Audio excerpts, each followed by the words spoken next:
الرياض: أجمع العلماء على أن الإمامة لا تعقد لكافر، وعلى أنه لو طرأ عليه الكفر انعزل.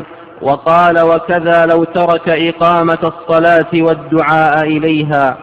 فلا ترضوا بسلطان لدين الله قد خانا، ولم يحكم بتنزيل به الرحمن أحيانا.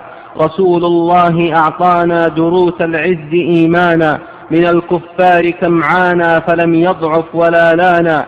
وللإيمان أنصار وقد عانوا كما عانا، على الأخشاب قد حملوا وما ذلوا لأعدانا. لهذا الدين قد صرعت فدى الإسلام قتلانا، ولم يخشوا حمى الطاغوت لم يرضوه سلطانا. ونحن اليوم لا نرضى بغير الدين ميزانا، نطيع الله لا نعصي وإن نقتل فبشرانا.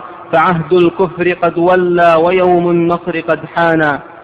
إن المسلمين لم يروا فيكم صفة من صفات عساكر الإيمان وجند الرحمن، فأنتم لم توجهوا طلقة واحدة في نحر صليبي واحد، بل وضعتم صدوركم دون صدور اليهود والصليبيين والحكام المرتدين. فأين جيوشكم الجرارة؟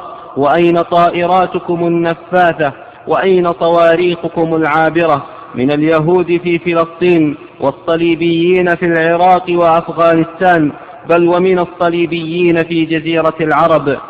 ألم ترسلكم حكوماتكم الكافرة ضمن قوات درع الجزيرة لتكونوا درعا للأمريكان والبريطانيين وغيرهم من الصليبيين؟ ألم تكونوا أكبر داعم وناصر وحامل للأمريكان في حربهم على أفغانستان